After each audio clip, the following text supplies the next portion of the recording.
Carson had booked them as a surprise. Neither one knew the other would be there. When Jerry Lewis walked through the curtain and saw Dean Martin already sitting on the couch, he stopped. Just stopped. The audience was applauding, the band was playing, and Jerry Lewis was standing in the middle of the stage, not moving, staring at a man he hadn't spoken to in 20 years. His hands, the same hands that had made 50 million people cry with laughter, were completely still at his sides.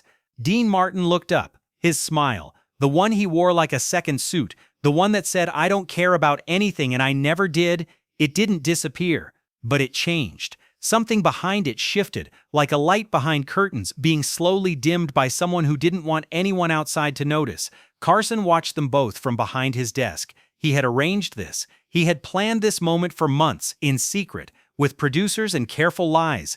And now, watching it happen, he went very still. For 17 seconds, nobody on that stage said a single word. In 30 years of live television, that had never happened before. I often see comments from people who didn't realize they weren't subscribed. If you enjoy the channel, please take a second to check and make sure you are subscribed. It is free, and it really helps us keep the show growing. Thank you for being part of this journey with us. To understand what that silence meant, you need to go back 20 years. Not to a fight, not to a contract dispute or a single terrible argument. You need to go back to July 24, 1956, the last night of the Martin and Lewis act at the Copacabana in New York City. Dean Martin and Jerry Lewis had been the biggest comedy duo in America for a decade. 10 years, more than 500 stage appearances, 16 films together, a radio show, a television show, and a combined box office gross that studio executives still cite with something close to reverence. They had started with almost nothing. Dean was a struggling lounge singer from Steubenville, Ohio, the son of an Italian barber. Jerry was a skinny kid from Newark who put on records and pretended to sing. And together they had built something that seemed impossible to destroy. They destroyed it anyway. What you are about to hear is drawn from the details of two real lives, their documented struggles, their known histories, their private silences, and imagines the conversation that the evidence of those lives always seemed to be pointing toward. The facts about Dean Martin and Jerry Lewis are real. The facts about Johnny Carson are real. The meeting between them and what was said lives in the space between what we know and what we can feel must have been true. The official reason for the split was never clearly stated. Dean's camp said Jerry had become impossible, too controlling, too desperate for the spotlight, too needy in ways that exhausted everyone around him. Jerry's version was quieter and more painful, that Dean had simply grown tired of him, that Dean had found new friends, a whole separate life that didn't include Jerry, and one day had just stopped showing up. What neither of them said publicly, but what both of them carried for the next 20 years was simpler than either story. Jerry Lewis was the son of a man who left. His father, Danny Lewis, a Borscht Belt entertainer, had been in and out of Jerry's life since childhood, present when the applause was on him, absent when it wasn't. Jerry had spent his entire boyhood chasing approval from someone who was always almost there. When Dean came into his life, warm, easy, effortlessly magnetic, the older brother who made everything look simple, something in Jerry had locked onto him with a force that had nothing to do with comedy. Dean Martin was the son of an Italian immigrant who worked his hands to bone for a family Dean spent his whole life trying not to need. Dean's survival mechanism was airtight and simple. Never let anyone know what you want, because the moment you do, they have power over you. He had built his entire persona, the drinker, the golfer, the man who laughed at everything because nothing was worth taking seriously, around that one principle. They were the perfect partners. And that was the problem. There is one object that tells you everything about what their friendship actually was: a napkin. White, from a restaurant that no longer exists on 60th Street, with a phone number written in faded blue ink in Jerry Lewis's handwriting. He had pressed it into Dean's palm on the night of the split, in a hallway outside the Copacabana, with no audience and no cameras, no one watching. Dean had taken it without a word. He had never called the number, but he had kept the napkin. For 20 years, he carried it folded inside his wallet, tucked behind his driver's license, in the same place he kept it every single day. He never told anyone it was there. The Tonight Show, January 1976.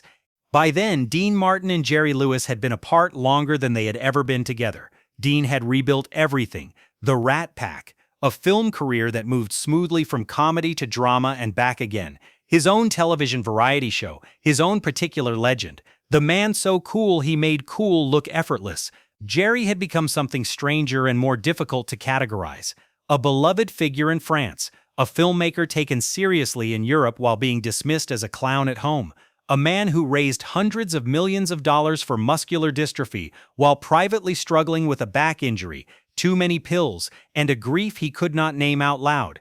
They had not spoken, not once, in 20 years. In the same industry, the same city, often at the same parties where they arrived on different sides of a room, and both found reasons to leave early.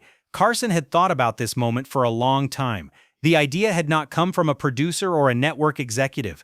It had come from a conversation he'd had late one night with a member of his own staff, a woman who had worked backstage at the Ed Sullivan Show in the 1950s and had been in the building on the last night of the Martin and Lewis act.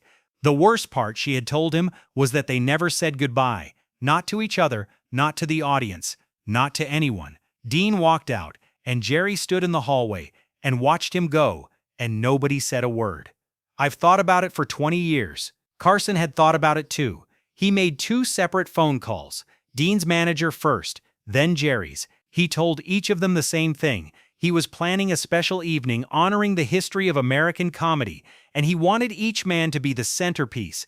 Neither manager was told about the other guest. Neither guest was told who else was coming.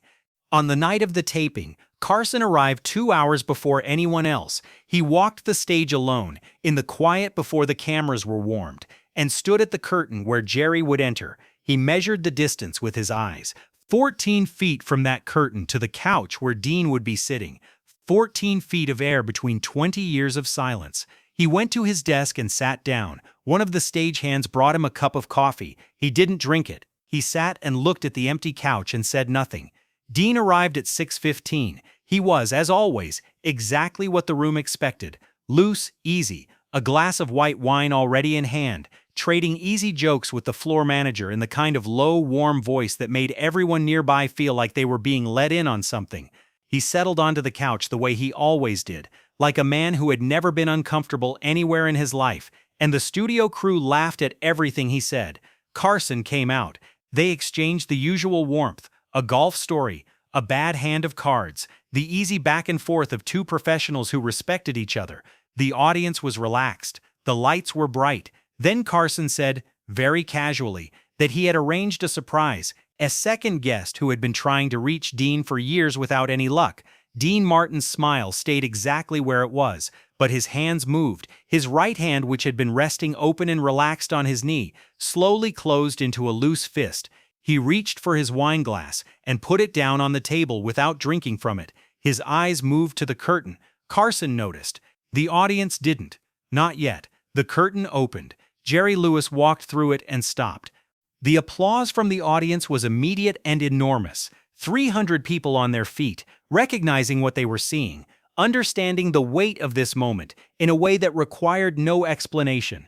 The band played. The studio lights, already warm, seemed somehow brighter, and Jerry Lewis stood in the center of the stage and did not move. The camera was on Dean in that moment, tracking his reaction the way producers had planned, and so almost no footage exists of what happened to Jerry's face in those first few seconds. But people who were in the studio that night described it the same way, independently, in interviews years later. He went through 4 expressions in approximately 3 seconds.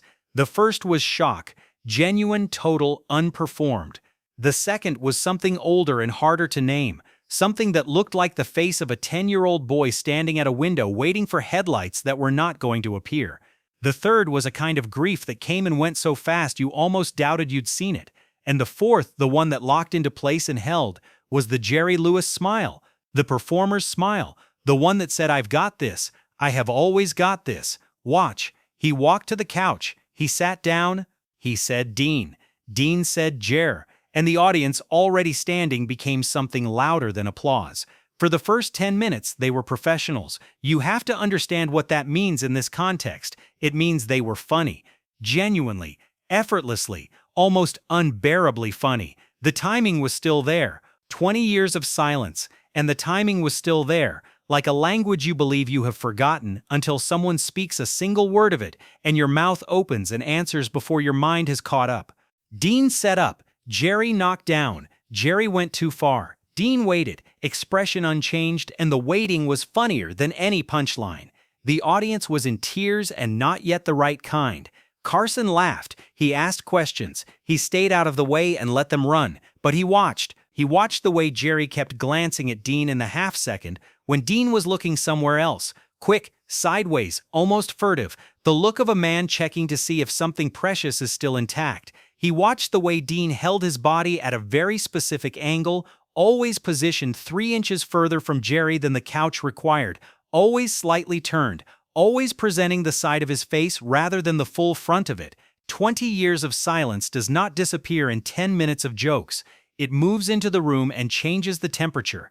It sits between 2 people on a couch, and neither of them acknowledges it, and everyone watching can feel it. Around the 20-minute mark, something shifted. Jerry was telling a story, an early story, 1949, a hotel in Pittsburgh where a show had nearly gone catastrophically wrong before they'd found each other's rhythm and turned disaster into the best 40 minutes of comedy either of them had ever done. It was a genuinely funny story. The audience was with him completely, and then without any visible warning, without any signal that he was about to step out of the performance and say something true, Jerry said, "You know what the worst part was? Not the split, not any of that. The worst part was never picking up the phone. I always had the number. I always had it." The laughter died. Not all at once. It died the way the last light goes out at the end of a long summer afternoon, slowly at the edges and then all at once, and then it was just quiet. Carson's pen, which he had been turning over in his fingers since the interview began, went still on the desk. He did not pick it up again for the rest of the show. Dean Martin looked at Jerry Lewis. For the first time all evening, for the first time in 20 years, he turned, not his profile, his full face. He turned and looked directly at Jerry Lewis, and the audience of 300 people who had come to laugh went completely silent. 31 seconds. That is how long the silence lasted. Not an approximation, not a rough estimate. 31 seconds. Later confirmed by the show's own production log, which tracked dead air the way an airline tracks turbulence, with precision and with something close to alarm. 31 seconds on live television is not a pause. It is not a moment of reflection. It is a catastrophe in slow motion. It is the kind of silence that makes the director reach for his headset and speak very quietly to the floor manager, and makes the floor manager look at the producer, and makes the producer put her finger on the button for commercial break and hold it there, not pressing, just holding, waiting to see if the 2 men on that couch are going to find their way back to the surface on their own. They did not look at the commercial break button. They looked at Dean Martin. His face had done something that 30 years of The Tonight Show had never produced. It had gone quiet, not the performed quiet, not the Rat Pack stillness, the studied carelessness, the nothing touches me expression that had been his professional face since 1956. This was something underneath that. Something that had apparently been waiting underneath that for a very long time. He reached up slowly, the way you move when you are not entirely sure your body is going to cooperate, and loosened his tie. It was a nothing gesture, 2 inches of silk pulled away from his collar, barely visible to the cameras, but the floor manager, who had worked 40 shows with Dean Martin and had never seen him adjust so much as a cufflink on camera, later said it was the most frightening thing she had witnessed in a television studio. It meant he'd forgotten where he was, she said. Dean Martin never forgot where he was. Jerry Lewis was watching him. The Jerry Lewis smile, the performer's armor, the one that had been welded into place since the moment he walked through that curtain, had come off, completely, finally, without ceremony. What was underneath it was the face of a man who had been carrying something very heavy for a very long time and had just been asked in front of 300 strangers to put it down. He said, "I called you. When Dino died, Dean Paul Martin, Dean's son, 23 years old, an Air National Guard pilot, had died in March 1987 when his jet went down in the San Bernardino Mountains during a training flight. The search had lasted 3 days. Dean Martin had sat in his house and not eaten, not slept, not spoken to almost anyone, and had emerged from that week a man whom people who knew him described, with careful consistency, as simply not there anymore. The light that had been on, The easy, warm, effortless light that made every room feel like a party had gone out. It never fully came back. Jerry Lewis had called. 20 years of silence. The napkin still in Dean's wallet. The number never dialed. And the morning after Dino was found, Jerry Lewis had picked up the phone. "I called," Jerry said again, quieter now, almost to himself. "And you picked up." The silence that followed this was different from the one before it. The first silence had been shock, the silence of 300 people suddenly understanding the weight of the room they were in. This one was smaller. It belonged only to the two men on the couch. Carson did not move. He had planned this evening. He had made the calls, arranged the lie, measured the 14 feet from curtain to couch. He was a man who understood television at a cellular level, who knew instinctively when to speak, when to redirect, when a moment needed a bridge. He had spent 30 years building the machinery of this show around his own perfect timing. He said nothing. Because here is what Johnny Carson understood.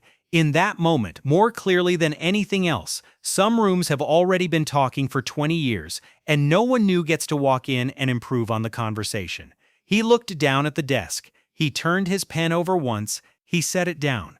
And then, not for the cameras, not for the audience, but quietly, in the way that a man speaks when something lands on him that he has been walking around for years, he said, "I had a friend like that once, somebody I should have called. I didn't, and then I couldn't. And then it was just too late." The audience barely heard it. It wasn't meant for them. Dean Martin turned and looked at Carson. Just for a second. The look contained something that was not quite recognition, and not quite gratitude. Something more like the nod of a man who has just met someone on the same road, coming from the opposite direction. Then he looked back at Jerry. "I know you called," he said. His voice, that famous voice, the one that had sung "Everybody Loves Somebody" like it was a fact and not a wish, was very low. "I don't know why I picked up." "I do," Jerry said. He reached into his jacket pocket. For a moment, just one, his hand paused there, and something crossed his face that might have been calculation, and might have been courage. He left his hand where it was. He did not take anything out. But the audience, and Carson, and Dean, all understood that something had been about to appear. Something small, carried a long time. The show ended at 11:47. The band played out. The credits rolled. The studio lights came up to the warmer, flatter tone they used when taping was finished, and the room was allowed to be a room again. The audience began to move, filing toward the exits in the slow, slightly dazed way of people who had come to watch something, and had ended up inside something instead. Carson walked off first. That was always the protocol. The host exits. The guests follow. The floor team breaks down the set. He got as far as the first corridor before he stopped. He stood there for a moment. Then he went back. The stage, empty of audience now, was quieter than it ever was during production, a particular quiet made of cables and folded chairs, and the distant sound of the HVAC system doing work that nobody noticed when the room was full. The lights were being taken down one bank at a time. Dean and Jerry were still on the couch. They were not talking. They were not touching. They were simply sitting there, two men in their 50s, in the particular exhausted stillness of people who have finally put something down after carrying it much too long. Carson stood at the edge of the stage for a moment. The floor manager looked at him. "Should I ask them to clear the set?" Carson shook his head, almost imperceptibly.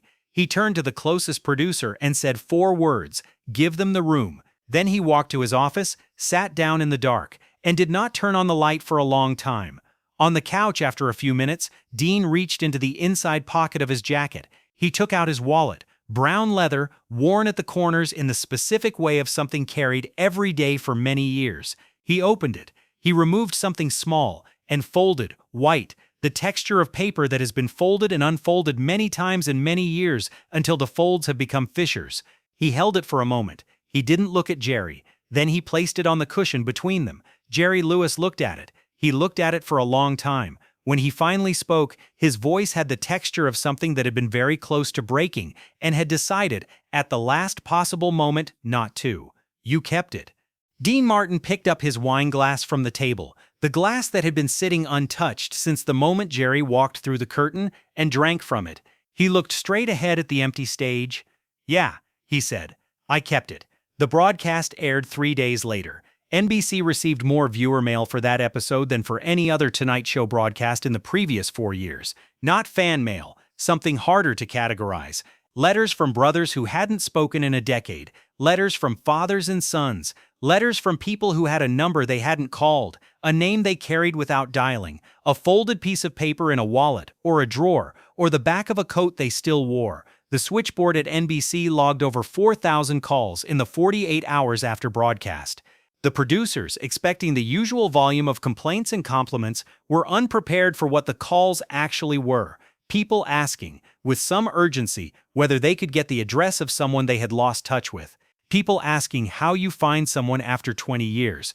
People asking questions that a television network has no mechanism to answer, and asking them anyway because they had just watched two men on a couch and had understood something they had been avoiding for a long time.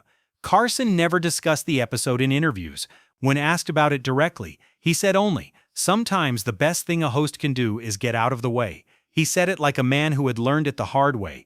Dean Martin died on December 25, 1995, Christmas morning. He was 78 years old, and he had spent the last years of his life in a quiet withdrawal from nearly everything: the shows, the friends, the careful performance of not caring.